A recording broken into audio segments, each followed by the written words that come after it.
Padre nuestro, alabamos y bendecimos tu santo nombre. Te damos las gracias, Padre amado, por todo esto que está sucediendo en medio de tu pueblo y por habernos tenido por dignos a nosotros de ser partícipes de esto. Gracias, Señor. Gracias porque tú nos amaste primero. Y tú, Señor, nos extiende tu brazo de misericordia y nos deja llegar a ti. En este momento, Padre, que estamos levantando este culto en tu nombre y vamos a meditar en tu palabra, te suplicamos que nos dirijas, que hable en nuestras vidas y que nos ayude a fluir en esta tu palabra de la manera que tú la inspiraste y de la manera que tú quieres que nosotros la recibamos en nuestras mentes y corazones. Te lo pedimos, Padre, por Jesucristo, tu Hijo amado, nuestro Señor y Salvador eterno. Amén. Nuestra reflexión de hoy, ya con esta finalizamos, está en el Evangelio de Juan, en su capítulo 11, y los últimos 10 versículos del 47 al 57, vamos a reflexionar en el día de hoy acerca de la enfermedad espiritual del corazón humano. Cuando la Biblia habla del corazón, no se refiere a ese músculo que tenemos, a esa parte biológica que pompea sangre al cuerpo, sino está hablando de ese centro de las emociones, de ese lugar donde atesoramos las cosas que tienen valor, de ese lugar donde nosotros atesoramos lo que para nosotros es importante. Y quisiera comenzar hablando de este tema de la enfermedad espiritual del corazón humano, citando el Salmo 8 en su capítulo 4, donde el escritor del Salmo 8 hace una pregunta retórica, diciendo: ¿qué es el hombre para que tengas de él memoria? Y esta pregunta, cuando el escritor del Salmo 8 la hace para reflejar la condición del ser humano. Muchas veces nosotros vivimos nuestras vidas, y aún siendo creyentes, y pasamos muchas cosas por alto. Y es bueno que nosotros, a través de las reflexiones que tenemos de la palabra de Dios, podamos siempre pensar cuál es la condición del ser humano, de nosotros como seres humanos delante de Dios. ¿Quiénes éramos? ¿Quiénes somos? ¿Quién es Dios? ¿Qué hace Dios por nosotros? Y eso es lo que hace este Salmo 8 en su versículo 4. Hace una reflexión a través de esta pregunta. ¿Qué es el hombre? O sea, en otra palabra, ¿qué es el ser humano? ¿Qué es el individuo? Dice el escritor del Salmo 8, para que Dios se recuerde de él. ¿Quiénes somos nosotros para que Dios nos tenga en el lugar que nos tiene? Nosotros somos no solamente una criatura de Dios, porque Dios formó al hombre con sus manos. Dice la Biblia en el Génesis que Dios formó al hombre, sino que somos una obra maestra para Dios, que tiene mucho valor. A un punto donde Dios, su Hijo Jesucristo, lo envió a pagar un precio de una culpa de algo que Él no cometió, para que la relación del hombre se pudiera restaurar con Dios Padre. O sea que Dios tiene amor y un interés muy especial en el ser humano, en el individuo, en el hombre. Y sepamos eso. Cuando somos creyentes, cuando venimos a Dios por Jesucristo, ya somos hijos de Dios.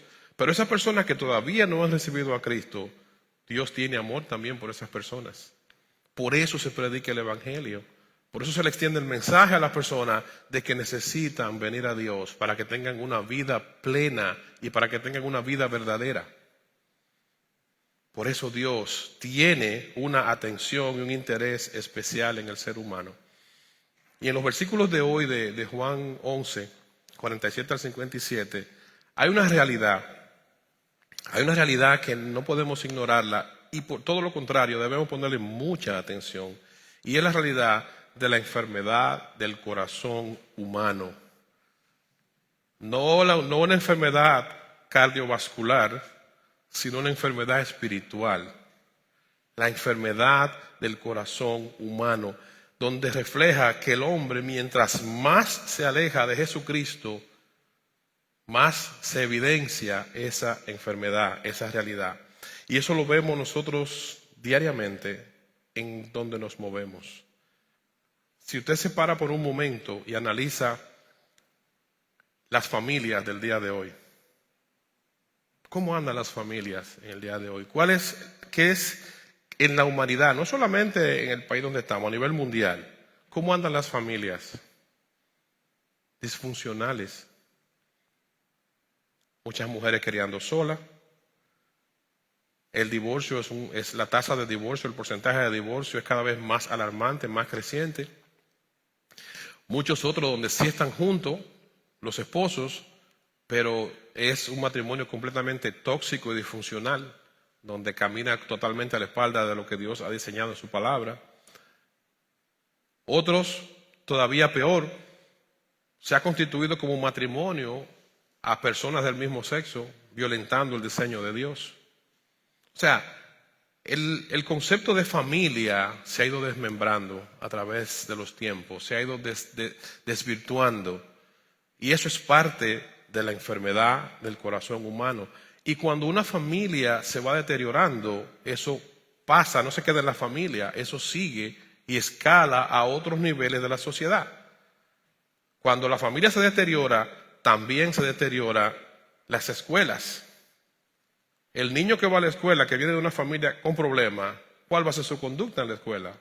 Pues obviamente va a ser fruto de lo que aprendió en su casa, de lo que vive en su casa. Y ese niño, ese muchacho que se forma, que sube, que pasa los diferentes niveles de escolaridad, va a llegar un día a la universidad, muchos de ellos van a ser profesionales y muchos de ellos van a ser parte de los gobiernos que dirigen las naciones. Y entonces una persona que viene con todos estos traumas y todos estos problemas, ¿cómo usted cree que va a gobernar? Con lo que tiene. Va a gobernar, va a actuar, va a manejarse con lo que tiene. Entonces, la enfermedad del corazón humano es algo que impregna todos los círculos sociales y humanos. El individuo, la familia, las escuelas, los gobiernos, las naciones en sentido general. Y esto lo vemos todos los días, porque vemos cómo la maldad se va incrementando. Lo dice la Biblia. En los últimos tiempos se va a incrementar la maldad. Los corazones de la gente van a ser peores. Sabemos que en tiempo pasado vemos ejemplos como el imperio romano, por ejemplo, que eran bastante sanguinarios, eran fuertes. Y vemos como la historia nos muestra así que había maldad y había salvajismo en muchos de estas potencias. Pero en el día de hoy, la maldad lo que ha hecho es que se ha ido refinando. Quizá la maldad no hay tanta violencia física, pero hay mucha maquinación en la mente de los seres humanos. Y eso se muestra en cada cosa que vemos. Usted prende ahora mismo que tenemos tanto acceso a las redes, un televisor o abre su teléfono o su computador y comienza a ver las noticias, comienza a ver las cosas que suceden a nivel del mundo. Y cuando usted ve una noticia, detrás de esa noticia hay unos cerebros que maquinaron esa maldad de lo que sucedió. Y eso debe llamarnos la atención, porque nosotros somos parte de una sociedad, nuestros hijos son parte de una sociedad, y tenemos que verlo a la luz de la Biblia. Lo que creemos que Dios es real, lo que creemos que Dios es la solución para la humanidad, tenemos que entender estas realidades y reflexionar en ellas. Muchas veces las personas, usted la ve que asisten a lugares de culto, a iglesias, y hacen muchos ceremoniales, cosas externas. Por ejemplo, aquí tenemos este culto en el día de hoy y cantamos y predicamos la palabra y recogemos ofrendas y hacemos todo un ritual de lugar donde para la gloria de Dios entendemos que nosotros lo estamos haciendo y que Dios lo está recibiendo. Pero no solamente por la forma en que lo hacemos, sino por la intención con la que lo hacemos. Porque lo estamos haciendo desde una intención pura y sana, desde lo profundo del corazón, para agradar a Dios. Muchos lugares hay reuniones donde se hacen que es para agradar a las personas. Donde un culto se hace para satisfacer a las personas que llegan a ese culto. No para glorificar a Dios, no para agradar a Dios. Y esa es parte de la enfermedad del corazón humano también. Cuando una iglesia se reúne para hacer un culto al Señor, la intención es un culto al Señor, no al hombre. Beneficia al individuo, trae beneficio a nosotros, porque trae paz, nos trae armonía con Dios, nos trae un bienestar emocional. Pero la motivación de lo que hacemos es un culto al Señor, no es para nosotros. Cuando yo a veces, por ejemplo, hay algunas alabanzas que cada uno de nosotros la tenemos. A mí yo tengo alabanzas que me edifican mucho. Pero siempre cuando estoy escuchándola, hago un ejercicio mental de saber que la alabanza me edifica, pero me edifica porque me recuerda quién es Dios para mí. No porque yo estoy buscando una satisfacción personal en esa alabanza, sino porque yo estoy guiándome por esa alabanza para yo expresarle eso a Dios desde mi corazón. Y eso es lo que nosotros debemos perseguir. Y esa es la advertencia que nos hace esta porción del día de hoy. En nuestra reflexión de hoy, basada en este Evangelio de Juan, capítulo 11, versículo 47 al 57, podemos encontrar esta realidad que nos da una voz de alerta. Que nos da una voz de alerta y nos ayuda a cuidarnos de no cometer esos errores. Vamos a leer la cita de Juan 11, 47 al 57. Recuerden que estamos leyendo usualmente en la Nueva Traducción Viviente, una Biblia de lenguaje sencillo, aunque en algunos momentos podríamos estar citando la Reina Valera para contextualizar lo que estamos hablando. Dice la Biblia en Juan 11, 47 al 57, hablando aquí Jesús después de haber hecho el milagro de resucitar a un hombre llamado Lázaro. Dice la Biblia, entonces los principales sacerdotes y los fariseos convocaron al Concilio Supremo. ¿Qué vamos a hacer?, se preguntaron unos a otros. Sin duda, este hombre, o sea, refiriéndose a Jesús, realiza muchas señales milagrosas. Si lo dejamos seguir así, dentro de poco, todos van a creer en él. Entonces, el ejército romano vendrá y destruirá tanto nuestro templo como nuestra nación. Versículo 49. Caifás, quien era el sumo sacerdote en aquel tiempo, dijo, no saben de qué están hablando. ¿No se dan cuenta de que es mejor para ustedes que muera un hombre por el pueblo y no que la nación entera sea destruida? No dijo eso por su propia cuenta. Como sumo sacerdote en aquel tiempo, fue guiado a profetizar que Jesús moriría por toda la nación. Y no solo por esa nación, sino que también moriría para congregar y unir a todos los hijos de Dios dispersos por el mundo. Así que a partir de ese momento, los líderes judíos comenzaron a conspirar para matar a Jesús.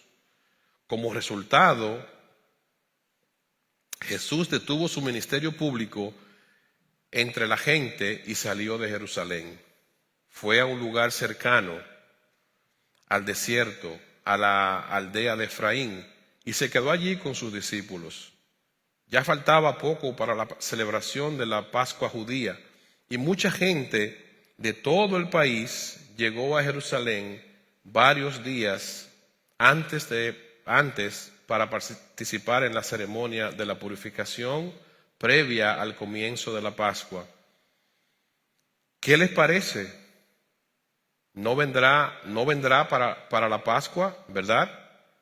Y el 57, mientras tanto los principales sacerdotes y los fariseos habían dado órdenes públicamente de que cualquiera que viera a Jesús avisara enseguida para que ellos pudieran arrestarlo.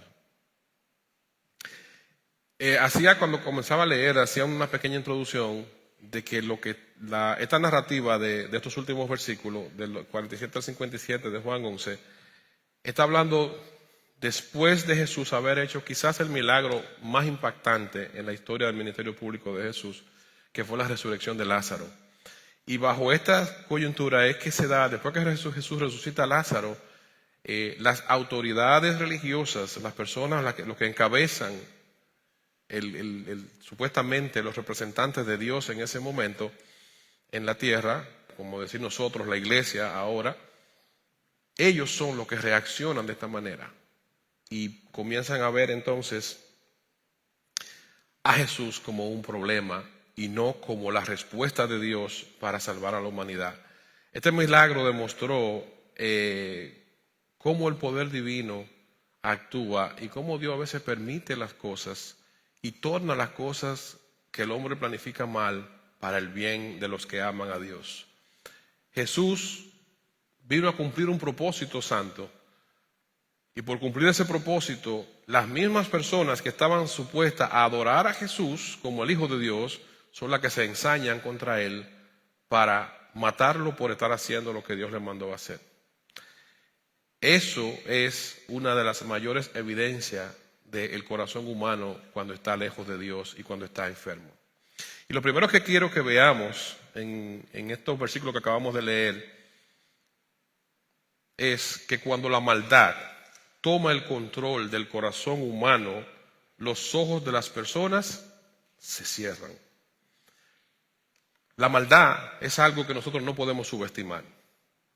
Aún nosotros, los creyentes, que tenemos comunión con Dios, cuando nos descuidamos, cuando nos alejamos de Dios, cuando descuidamos nuestra vida de intimidad con Dios, la maldad entra en nosotros. La Biblia dice que de una fuente no pueden surgir las aguas, o sea, una dulce y una amarga, o sea, que un hijo de Dios no puede estar haciendo el bien y el mal. Pero eso lo dice en el contexto de que nosotros no somos practicantes de la maldad. Ahora sí somos personas, sí somos individuos que en un momento cuando nos descuidamos y nos alejamos de Dios, cometemos errores movidos por la maldad que todavía opera en el ser humano. Por eso vemos aquí, y eso es lo primero que quiero que veamos, cómo cuando la maldad toma control del corazón de una persona, los ojos se cierran. Los ojos se cierran y la persona se enfoca en lo que su maldad le está moviendo a hacer. Cuando vamos un poquito atrás a los versículos 47 y 48 de este Juan 11, vemos que dice que los principales sacerdotes y fariseos convocaron al Concilio Supremo, o sea, la mayor autoridad que había espiritualmente hablando, religiosamente hablando en ese momento, y se preguntan, ¿qué vamos a hacer? O sea, su intención es detener a Jesús. Sin duda, miren lo que dicen, sin duda ese hombre realiza muchas señales y milagros. O sea, ellos reconocen que él está haciendo señales y milagros, pero ahora se reúnen para juntos maquinar maldad de cómo es que van a frenar eso. Y miren lo que dice el 48, cómo desata, o sea, el problema le asalta la mente, inmediatamente su maldad se pone de manifiesto. Miren lo que dice el versículo 48. Si lo dejamos seguir así, dentro de pocos todos van a creer en él. Y esto está pasando en el contexto del ministerio de Jesucristo, pero esto también pasa en la vida de cada uno de nosotros. Nosotros podemos ser prisioneros, nosotros podemos ser víctimas de nuestras pecaminosidades y maldades si no nos mantenemos a los pies del Señor. La maldad conduce a las personas a disfrazar sus verdaderas motivaciones. Cuando estos hombres se reúnen, ellos quieren hacer aparentar que están defendiendo la fe, la religión que estaban practicando, cuando en realidad lo que estaban defendiendo era que ellos no querían perder su poder, el poder, la autoridad que tenían delante del pueblo. Y una de las cosas que nosotros debemos aprender como un principio en esta reflexión de hoy, cuando nosotros estamos frente a una situación, cuando nosotros estamos frente a algo que es de Dios, no nos engañemos, porque entonces el pleito es con Dios. Y ese es un lugar donde ninguno de nosotros quisiera estar. Cuando nosotros estamos peleando con Dios, es la imprudencia y la soberbia más grande que un ser humano puede experimentar. Dios es amor, Dios es misericordioso, pero Dios es fuego consumidor.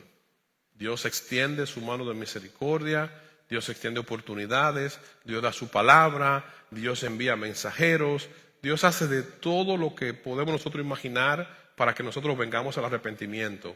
Ahora, cuando nosotros nos rebelamos contra Dios y queremos arremeter con lo que es de Dios, entonces nosotros caemos en una necedad y permitimos que la maldad que nos arropa se disfrace y comenzamos entonces a manipular inclusive con lo que es de Dios. Yo he escuchado personas que están muy lejos de ser creyentes y cuando hablan se definen como creyentes. Dicen, no, porque yo en mis oraciones, o no, porque yo, mira, yo... Han escuchado el mensaje, cómo se llega a Dios. Han escuchado el mensaje de quiénes son los hijos de Dios, pero quieren justificar su postura de donde ellos están. Y eso es una necedad. La posición más inteligente que una persona puede tomar es reconocer su condición y reconocer la santidad de Dios. Porque la sabiduría humana complace al hombre y ofende a Dios, dice la Biblia. Miren lo que dice 1 Corintios, en su capítulo 3 y versículo 19, hablando aquí el escritor de Corintios acerca de la sabiduría humana, cómo ofende a Dios. Dice 1 Corintios 3, 19, pues la sabiduría de este mundo es necedad para Dios. Como dicen las Escrituras, Él atrapa a los sabios en la trampa de su propia astucia. O sea, en otra versión de Biblia dice que al malo lo atrapa su maldad. Con Dios no podemos jugar juegos. Cuando nosotros jugamos con la maldad nos atrapa a nosotros mismos. Cuando la maldad está coqueteándonos, debemos entender que eso es parte de la enfermedad del corazón humano cuando está alejándose de Dios o cuando está lejos de Dios. Y repito la cita de Corintios 3, 1 Corintios 3, 19. La sabiduría de este mundo es necedad para Dios. O sea que para Dios es abominable, es una necedad. Como dice la Escritura, Él atrapa a los sabios en la trampa de su propia astucia o atrapa a los malos en su maldad. Los hombres pueden presenciar muchas veces maravillas, señales, pueden presenciar el poder de Dios, pero se mantienen en una postura terca. O sea, los seres humanos somos así. Podemos presenciar el poder de Dios, pero queremos mantener nuestra postura porque entendemos que nosotros podemos mantenerla y estar bien. Y no sabemos que hacer eso lo que hace es que nos destruye a nosotros mismos. Dice el Evangelio de Lucas, en su capítulo 16 y versículo 31, reflejando esta condición del ser humano, aquí hablando el mismo Señor Jesucristo, dice, pero Abraham le dijo, si no escucharon a Moisés y a los profetas, no se persuadirán por más que alguno se levantara de los muertos. O sea, Moisés fue un hombre que Dios usó para sacar ese pueblo de Dios de la esclavitud. Ese pueblo de Dios que en el Antiguo Testamento es una simbología de lo que somos la iglesia hoy. O sea, Moisés fue ese instrumento de Dios que guió a ese pueblo por ese desierto. Y a través de guiarlo por ese desierto, el pueblo vio la mano de Dios, cómo Dios suplió alimento, cómo Dios le dio protección, cómo en un desierto donde el clima es algo implacable, el Señor formaba una columna de fuego en la noche para que el frío no los acabara, y en el día una nube que le cubría de la inclemencia del sol. Cómo no tenían que sembrar ni trabajar para comer, porque por la mañana el Señor proveía lo que se llamaba el maná para que se alimentaran. O sea, vieron la mano de Dios en todo momento.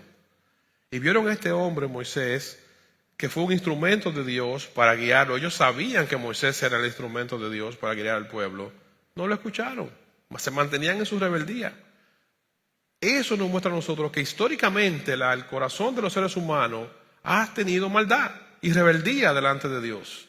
Por eso dice aquí el Señor en este capítulo 16 de Lucas, versículo 31, que si no escucharon a Moisés ni a los profetas, que fueron también instrumentos de Dios para comunicarse con el pueblo, La resurrección de Lázaro le pasó por encima.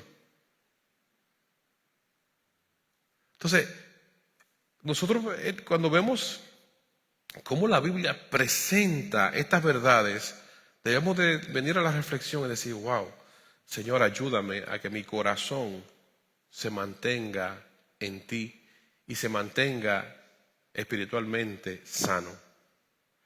Ayúdame a mantener los ojos puestos en Jesús. Ayúdame a mantenerme en ti. Cuando la Biblia dice, hace la petición que dice el Señor, dame, hijo mío, tu corazón, porque de él mana la vida. Por eso pide el corazón el Señor.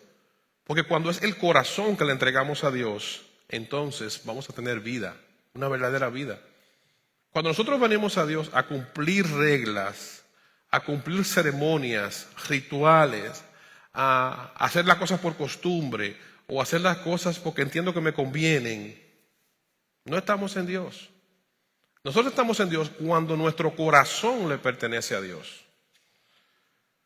Cuando todas las decisiones de mi vida, todos mis pensamientos giran alrededor de Dios. Todas mis motivaciones, todos mis deseos giran alrededor de Dios cuando mi corazón le pertenece a Dios. Pero cuando yo vengo a Dios por otras rutas, entonces mi corazón no le pertenece a Dios y por ende yo no tengo vida en Jesucristo. El corazón tiene un valor para Dios y tiene un valor para nosotros. Cuidemos nuestro corazón y cuidemos nuestro corazón de que después que nosotros conocemos la verdad, de que ese corazón realmente sea guiado por el Señor. Que todas nuestras motivaciones, que todos nuestros deseos sean guiados por el Señor. Porque un corazón espiritualmente enfermo es un problema. Actúa y razona en contra de Dios. Un corazón espiritualmente enfermo actúa y razona en contra de Dios. Cuando leemos los versículos 48 al 52 de esta cita de Juan 11, vamos a releerlo. Dice la Biblia, si lo dejamos seguir, o sea, aquí están ellos haciendo maquinaciones. Aquí están las autoridades religiosas maquinando qué van a hacer con Jesús para frenarlo. Dice, si lo dejamos seguir así, dentro de poco todos van a creer en él. Entonces el ejército romano vendrá y destruirá tanto nuestro templo como nuestra nación. Caifás, quien era el sumo sacerdote, en aquel tiempo dijo, no saben de qué están hablando. No se dan cuenta que es mejor para ustedes que muera un solo hombre por el pueblo y no que la nación entera sea destruida. 51. No dijo eso por su propia cuenta como sumo sacerdote en aquel tiempo. Fue guiado a profetizar que Jesús moriría por toda la nación. Miren, el ver estas acciones, cuando miramos las palabras de estos hombres cuando están hablando, primero dicen qué vamos a hacer, qué vamos a planear, cómo vamos a detener esto. Y después, este hombre, como una máxima autoridad, Caifás, y esto debemos extrapolarlo a nosotros, a nuestra vida hoy, como un sumo sacerdote, habla de matarlo, de matar a Jesús. Pero ese pensamiento de maldad, no sabía él que él estaba mencionando una profecía que iba a salvar a la humanidad. Muchas veces Dios permite cosas que a nosotros nos perjudican, pero que ayudan al propósito de Dios. O sea, nosotros podemos hacer cosas a veces, los seres humanos, en nuestra maldad, que perjudican la causa, pero Dios la torna para su propósito santo. Dios nunca va a ser perjudicado. Nosotros somos los que vamos a ser perjudicados cuando actuamos de la manera que no debemos. Nosotros somos los que vamos a ser perjudicados cuando nosotros queremos jugar juegos peligrosos con Dios. Y la advertencia del Señor es una advertencia de misericordia. Dios quiere nuestro bien. Dios quiere que estemos bien. Dios puede hacer que los planes de maldad del corazón de una persona obren para el bien de su pueblo. O sea que estamos garantizados en el Señor. ¿Y quién es el pueblo de Dios? Todos aquellos que aman a Dios. Todo el que vive para Dios. Todo el que su vida le pertenece a Dios. O sea que en otras palabras, aunque yo entienda que el mal está en sus tiempos más elevados en este momento, aunque yo vea que la maldad está reinando a mi alrededor, yo no debo de tener temor. Porque Dios obra eso para bien en medio de su pueblo. Dios puede hacer que la era humana redunde para alabanza de su nombre, como utilizó este hombre aquí. Él piensa en matar a Jesús y él cree que eso es una idea de él, no sabiendo que ya eso era parte de un plan de Dios. Como le pasó a la historia de José, que la estudiamos los hombres. Los hermanos de José venden a José. Y cuando se reencuentran al final del camino, ¿qué le dice José a ellos? No se preocupen. Ustedes me vendieron, pero eso no fueron ustedes. Dios lo permitió para salvación de ustedes mismos. Y así es Dios. Por eso nuestro corazón debe de tener cuidado. Esa historia de José ilustra mucho este pasaje porque un hombre, una persona con su corazón puesto en Dios, ve las cosas con los lentes espirituales. Ve las cosas a la manera que Dios quiere que la veamos. Ve a Dios en medio de las circunstancias. Ve a Dios en medio de cada cosa. Usted se imagina el sufrimiento de una persona traicionado por sus hermanos, preso injustamente, calumniado por otro lado, y pasar toda su juventud, como decimos por ahí, sufriendo palos, maltrato. Pero ese corazón se mantuvo enfocado en Dios. Y todo eso Dios lo viró para un bien mayor, para bienestar no solamente de él como individuo, sino de toda una nación. Y esa es la parte donde nuestro corazón debemos tener mucho cuidado. ¿Qué entra? ¿Qué dejamos ver? ¿Qué dejamos que entre por nuestros ojos, por nuestros oídos? ¿Qué atesoramos dentro de nosotros cuando acariciamos ideas que nos destruyen y destruyen a otros? Cuando le damos paso a pensamientos que ofenden la santidad de Dios, el corazón se va enfermando, el corazón se va dañando. Dios puede hacer eso. Los hijos de Dios en tiempos difíciles pueden descansar pacientemente en el Señor, porque hay promesa de parte de Dios. Y no importa que nosotros entendamos que estamos haciendo lo correcto y que las cosas y los vientos entendamos que no están soplando en la dirección correcta. Dios siempre tiene el control y Él nunca lo pierde.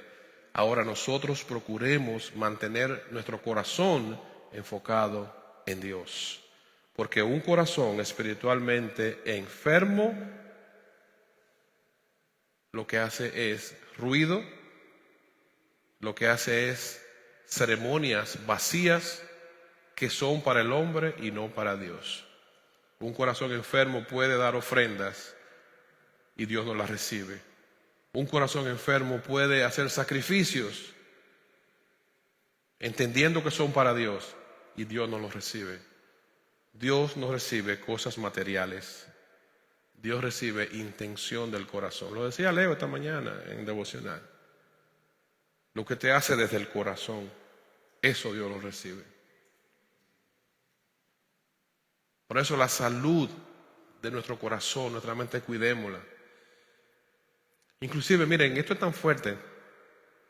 Aún el hombre, en su condición humana, el hombre fuera de Dios, ha entendido la necesidad de mantener la salud emocional. Yo creo que he citado esto otras veces. Hay uno de los de los maestros de la Universidad de Harvard, que desarrolló el concepto de la inteligencia emocional, tratando de dar respuesta al estrés que viven las personas en el día de hoy, que cada vez más es más creciente, tratando de dar respuesta a esas cosas que destruyen las emociones de la gente. Y obviamente, como un hombre que lo está mirando desde la parte secular, científica, fuera de Dios, él está mirando, buscando una respuesta biológica a un problema que en el fondo es espiritual. Porque el hombre alejado de Dios, dice la Biblia, nada puede hacer. Un corazón enfermo muchas veces repite cosas, hace cosas, las cuales no son para Dios, que Dios no recibe. Porque la pureza que Dios desea es la pureza del corazón. El culto y la ceremonia muchas veces pueden satisfacer al hombre, como decíamos hace un rato, pero no a Dios. Los sacrificios que hacemos muchas veces te pueden hacer sentir que estás bien, que estás pagando un precio. Hay personas que van y dicen, bueno, yo voy a hacer un ayuno de, 24 horas. Pero si ese ayuno no tiene la intención desde el corazón de tú buscar el rostro de Dios, tú lo que estás pasando hambre. O yo no voy a hacer tal cosa por un año. Si eso que te has propuesto en el corazón realmente no tiene la intención de glorificar a Dios, entonces lo que está es sacrificándote innecesariamente. Por eso Jesucristo, cuando dio ese famoso sermón de la montaña, esas bienaventuranzas, Jesucristo dijo unas palabras en el versículo 8 que deben hacernos reflexionar. Jesucristo dijo acerca de lo que es esa entrega y acerca de eso que Dios, a las personas como, ¿por qué Dios bendice a una persona? Dicen en Mateo 8:5, Dios bendice a los que tienen corazón puro, porque ellos verán a Dios. Otras versiones dicen, Dios bendice a los humildes, porque ellos serán llamados hijos de Dios. Dios bendice a los de corazón puro. ¿Qué es un corazón puro? Es un corazón no contaminado. Es un corazón que se enfoca en poner a Dios en el primer lugar y que Dios sea el centro de comando que dirige todo lo que piensa, lo que hace, lo que siente. Y que cuando viene algo que no es de Dios, que ofende a Dios, lo lleva sujeto a los pies de Cristo. Señor, esto me está coqueteando, ayúdame con esto. Porque sabemos nosotros que fallamos. Sabemos nosotros que tenemos, ¿verdad?, debilidades humanas de diferentes índoles. Pero ese corazón puro procura que cada vez que llega algo que quiere atentar contra su relación con Dios, llevarlo sujeto al Señor para que el Señor lo quite de su camino. Hay personas que luchan, a veces se pasan mucho tiempo de su vida luchando con su temperamento, con sus pensamientos, con a veces diferentes cosas que lo alejan de Dios. Pero eso que lo aleja de Dios, si usted mantiene la intención de glorificar a Dios, si usted mantiene la intención de mantener ese corazón puro para Dios, dice la Biblia aquí en Mateo 5:8 que Dios lo bendice. ¿Cuál es la bendición de Dios? Dios trae paz a su corazón. Dios trae paz a su corazón y cuando le place trae bendición material. Hay personas que Dios los bendice de múltiples formas. Espiritualmente, materialmente, familiarmente. Dios bendice su entorno. Buscad primeramente el reino de Dios y su justicia, dice la palabra, y todas las demás cosas van a venir por añadidura. Cuando nosotros ponemos a Dios en ese lugar que Él merece, dice la Biblia que todo lo demás son añadiduras. Ahora, a veces, ¿qué nos pasa con nosotros? Que le caemos atrás a las añadiduras. Corremos detrás de las añadiduras y no de Dios. Y hacemos mucho esfuerzo humano a veces. Porque lo estamos haciendo a nuestra forma. Y nos cansamos, nos debilitamos, nos estropeamos en ese camino. Por eso debemos entender que cuando venimos a Cristo, Cristo nos hizo libre. Y en esa libertad que Cristo nos dio una vida nueva. Por eso dice Colosenses en su capítulo 2, versículo 20 al 23, hablando a nosotros de esa libertad que recibimos en Cristo y de esa vida nueva en Cristo, dice: ustedes han muerto con Cristo. O sea, ya no somos nosotros. Está hablando a los cristianos. Ustedes han muerto con Cristo. Y Él los ha rescatado de los poderes espirituales de este mundo. O sea, ya nosotros no, nuestra manera de pensar y sentir no debe pertenecer, no debe ser igual que antes, porque ya debe ser filtrada a la luz del Evangelio.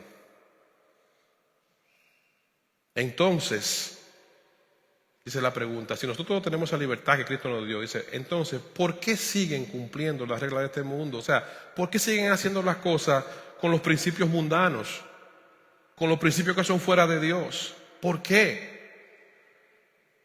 Tales como, da ejemplo, dice, tales como, versículo 21, no toques esto, no pruebes esto, no te acerques a aquello. Esas reglas son simples enseñanzas humanas acerca de las cosas que se deterioran con el uso. Podrán parecer sabias porque exigen una gran devoción. O sea, hay personas que son muy cumplidores de reglas. Se visten de una manera, caminan de una manera, no van aquí, no hacen esto, y se enfocan en las reglas y no en el corazón. Cuando el corazón le pertenece a Dios, Dios lo guía por el camino que usted tiene que caminar.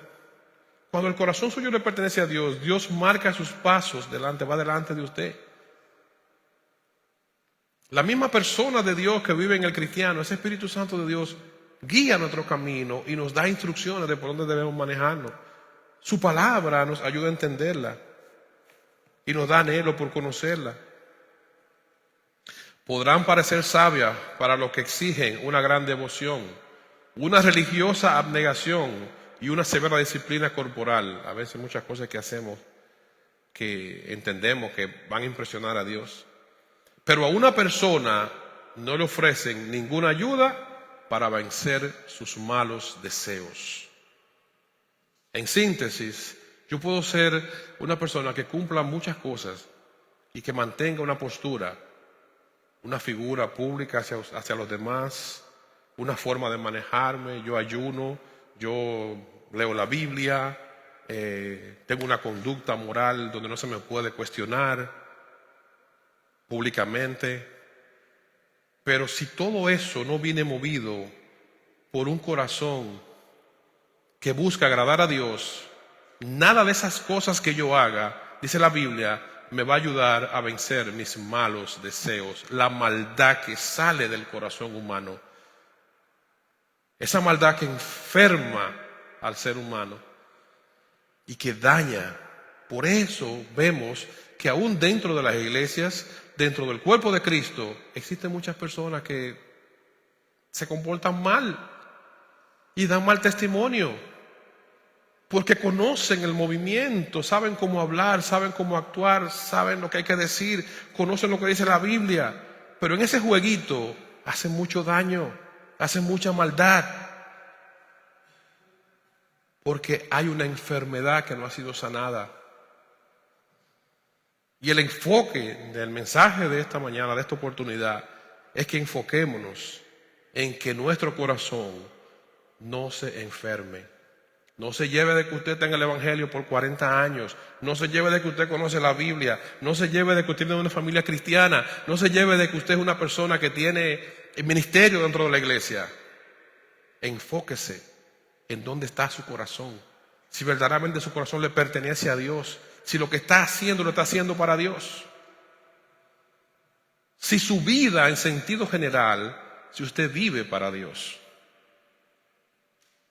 Y concluyo con estas palabras de Filipenses 4, versículos 6 y 7, donde el escritor de Filipenses nos da un consejo para que nosotros aprendamos y nos mantengamos enfocados en mantener la salud espiritual de nuestro corazón.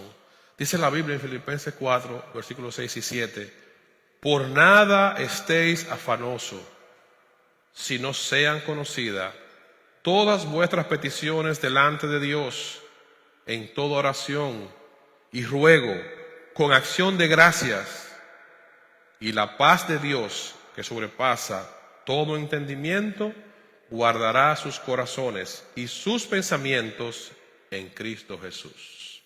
Amén. Mantengamos nuestra vida de comunión con Dios. Mantengamos sigilosamente, vigilante, cuál es la condición, qué pensamos, qué sentimos, cuáles son las inclinaciones de nuestro corazón. Y busquemos a Dios en oración, en ruego. Busquemos a Dios en agradecimiento, dándole las gracias por lo que Él ha hecho, reconociendo lo que Dios ha hecho por nosotros. Y dice la Biblia en Filipenses 4:7 que la paz de Dios, que sobrepasa todo entendimiento humano, va a guardar nuestros corazones y nuestros pensamientos en Cristo Jesús. Amén. Vamos a orar. Padre, gracias por tu palabra. Gracias, Señor, por esta porción que nos guía a reflexionar en tus bendiciones, Señor. Las bendiciones que tú traes a nuestras vidas. Gracias, Padre, por esta advertencia que nos das a través de ella, de cuidar la salud de nuestro corazón. Gracias, mi Dios. Gracias por amarnos, por guiarnos. Gracias por tu misericordia. Gracias, Señor, por tu amor. Mira cada vida, cada corazón, Señor. Nosotros nos depositamos en tus manos en este momento, confiando en que tú vas a hacer la obra, en que tú vas a completar la obra, que siga trabajando en cada mente y cada corazón, cada hermano, cada amigo aquí presente y a través de las redes, Señor. Lo ponemos en tus manos, suplicándote que en tu misericordia, Señor, toque cada corazón en arrepentimiento. Toque cada corazón, Señor, para que sigamos viviendo por y para ti, para la gloria de tu nombre y bendición de cada uno de nosotros. Padre, te pedimos todo esto en el nombre de Jesucristo, nuestro Señor, nuestro Salvador eterno. Amén.